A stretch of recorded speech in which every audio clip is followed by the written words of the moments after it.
राधे राधे दोस्तों आज हम आपको सुनाने जा रहे हैं प्रेमानंद महाराज की एक ऐसी दिव्य और जीवन को झकझोर देने वाली कथा जिसे कृपया आप ध्यानपूर्वक और श्रद्धा भक्ति भाव से अंत तक जरूर सुनिएगा। यह सिर्फ एक कथा नहीं है बल्कि एक आत्मा से आत्मा की पुकार है, एक संत की वाणी से निकला सत्य जो जीवन मृत्यु और परम गति के रहस्य को उजागर करता है। प्रेमानंद जी महाराज इस कथा में न केवल एक अद्भुत आध्यात्मिक अनुभव साझा करते हैं बल्कि यह भी बताते हैं कि मृत्यु कोई अंत नहीं बल्कि एक गहरा अध्याय है आत्मा की यात्रा का।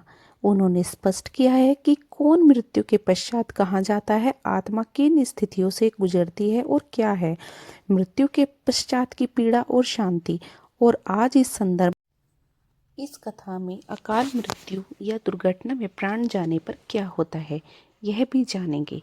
यदि यह कथा आपके अंतर्मन को छू जाए तो कृपया इसको लाइक करें, शेयर करें और चैनल को सब्सक्राइब अवश्य करें ताकि इस दिव्य ज्ञान को अधिक से अधिक आत्माओं तक पहुंचाया जा सके। अब आइए प्रवेश करते हैं उस गूढ़ और अद्भुत सत्य में जहाँ प्रेमानंद जी महाराज स्वयं एक दिव्य वार्तालाप में आत्मा, काल और परमात्मा की लीला का साक्षात्कार कराते हैं। गुरुजी अपने आश्रम में शांति से विराजमान थे। उनके पास भक्तों की भीड़ लगी थी, पर जो भी आता वह अपने जीवन का समाधान लेकर लौटता। उस दिन एक विनम्र शिष्य श्रद्धा भाव से प्रश्न लेकर आया। उनकी आंखें में चिंता थी और स्वर में जिज्ञासा। गुरुदेव ने उनसे कहा, आपके चरणों में दास का कोटि कोटि प्रणाम। मेरा प्रश्न यह है कि लोग अकाल मृत्यु या दुर्घटना में प्राण त्याग देते हैं, उनकी आत्मा को क्या शांति प्राप्त होती है? क्या उन्हें गति मिलती है? गुरुजी ने शांत भाव से उसकी ओर देखा और मुखमंडल पर करुणा की आभा थी। वे बोले, प्यारे बच्चा, मृत्यु कैसे हुई यह जीवन के अंतिम परिणाम को निर्धारित करता है। असली प्रश्न यह नहीं है कि वे कैसे मरी, बल्कि यह है कि उसने कैसा जीवन जिया। बड़े बड़े संतों की भी हमें दुर्घटना में मृत्यु होते देखी है। पूज्य बक्सर के मामा जी एक दिव्यात्मा बरसाने कथा जा रहे थे। श्री जी के दर्शन किए और लौटते समय एक ट्रक ने आकर प्रहार कर दिया। पर क्या आप कह सकते हैं कि उनकी आत्मा को शांति नहीं मिली? नहीं बच्चा, वह तो राधा रानी की कृपा से उसी क्षण उनके चरणों में लीन हो गए। उसी प्रकार उड़िया बाबा जी महाराज कितने बड़े संत थे। अंत समय में एक व्यक्ति ने उन्हें मार दिया। क्या उनकी अधोगति हुई? अरे नहीं, वह तो जीवन में ही ब्रह्म पद को प्राप्त हो चुके थे। उनके शरीर को भले क्षति पहुंची पर आत्मा तो प्रभु की गोदी में जा समाई।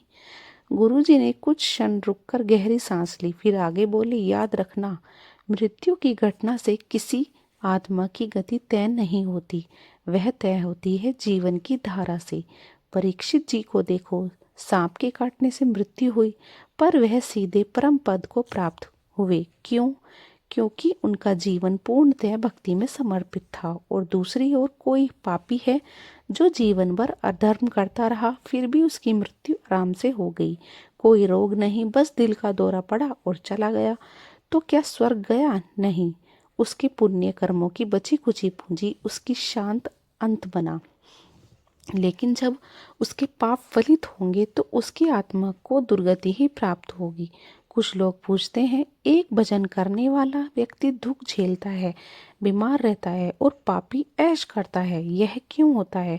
बच्चा, जो भक्त है उसके सारे पाप उसी जन्म में जलाए जा रहे हैं ताकि वह इस जन्म से ही मुक्ति हो जाए, जबकि पापी अपने पिछले जन्म के पुण्य भोग रहा है पर उसका आगामी जीवन अंधकार होगा। मान लो कोई व्यक्ति एक दीवार के नीचे बैठा था और अचानक दीवार गिर गई और उसकी मृत्यु हो गई। सब कहेंगे अकाल मृत्यु, लेकिन क्या वह अकाल थी? नहीं, वो पहले से ही तय हो चुकी थी। जैसे किस दिन, किसी घड़ी, कहाँ कैसे मृत्यु होगी, वह सब पूर्ण निर्धारित है।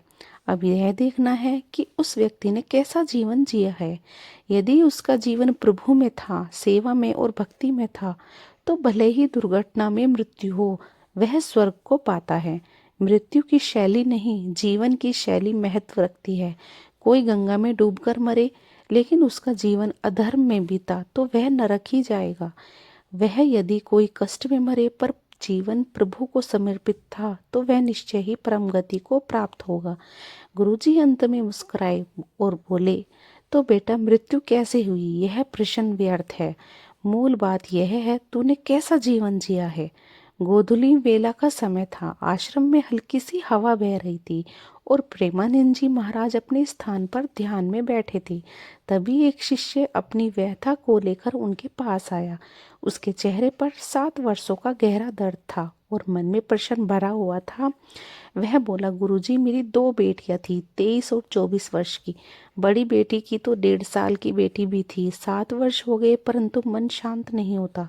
कभी कभी लगता है कि क्या मेरी बेटियां अब भी कहीं अस्तित्व में हैं और उनकी मृत्यु ही उनका अंत थी। महाराज ने अपनी शांत दृष्टि से उसकी ओर देखा और बोले, बेटा मृत्यु किसी जीवन का अंतिम निर्णय नहीं होती। जीवन की धारा उसके कर्म से तय होती है। अगर जीवन भर कोई पाप करता रहा लेकिन अंतिम क्षणों में उसके मुख से राम, हरि, कृष्ण या राधा निकला तो उसका भाग्य पलट सकता है, क्योंकि अंत में वही भाव फल देता है। यह संसार मृत्यु लोक है। यहाँ जिसने जन्म लिया है उसे एक न एक दिन मृत्यु का आलिंगन करना ही है। शिष्यों की आंखों में आंसू बह निकले। उसने कहा, गुरुजी मेरी बड़ी बेटी बहुत धार्मिक थी। जब मुझे कैलाश मानसरोवर जाने का अवसर मिला था उसी ने कहा था, पापा आप जाइए मैं दुकान संभाल लूंगी। उस समय वह केवल 29 साल की थी। आज भी उसकी याद आती है, मन रोक नहीं पाता। महाराज जी ने धीमे स्वर में कहा, तुम्हारे जैसा व्यक्ति जो अब भी 7 वर्षों से दुख में डूबा है वह भले ही उसे भूल न पाए, लेकिन एक बात गांठ बांध लो, उसने अपना कर्म भोग लिया। अब तुम जो कर रहे हो वे अपने कर्म हैं। अपने आप को हरि चिंतन में लगाओ। माया ही यही नाटक करती है। एक बार पुत्र, एक बार पत्नी, एक बार मित्र बनाकर भेजती है। कोई कभी किसी का नहीं, केवल भगवान ही एकमात्र सत्य है। वह थोड़ी देर मौन रहा, फिर प्रेमानंद जी बोले, तुम्हारे मन में जो पीड़ा है वही पीड़ा गोस्वामी तुलसीदास जी को भी थी। जब उनकी पत्नी रत्नावली मायके गई तो तुलसीदास जी विरह में अंधे हो गए। वे रात में ही उनके पीछे जा पहुंचे। तब रत्नावली ने उन्हें वचन कहा जिसने तुलसीदास को संत बना दिया। लाज न आवत तुलसैया थोरे दिन भजी लेत, असुर नर तनु जो हरि भजे सो नर तुलसी देत। तुलसीदास जी ने उसी क्षण अपने जीवन को बदल दिया। उसने अपने प्रिय स्थान पर भगवान श्री राम को रख लिया। जिस मोह ने उन्हें गिराया उन्हीं ने उन्हें उन्नति दी और फिर उन्होंने रामचरितमानस की रचना की जो आज युगों युगों तक अमर है। शिष्य ध्यान से सुन रहा था। महाराज ने आगे कहा, जैसे तुलसीदास जी ने अपने शोक को भक्ति में बदल दिया वैसे ही तुझे भी अपने आंसुओं को भजन में बदलना होगा। तेरी बेटियां तुझे रोते हुए नहीं देखना चाहती। वे चाहती होंगी कि तू अपने जीवन में भक्ति से भर दे ताकि उनका जन्म भी सार्थक हो। फिर उन्होंने चित्रकेतु की कथा सुनाई। कैसे एक पुत्र की मृत्यु से दुखी राजा को नारद जी ने आत्मा का सत्य बताया। चित्रकेतु को आत्मबोध हुआ और वे अपने हरिभक्त हो गए। महाराज थोड़ी देर रुके और फिर बोले, भागवत में चित्रकेतु नाम के एक राजा की कथा आती है।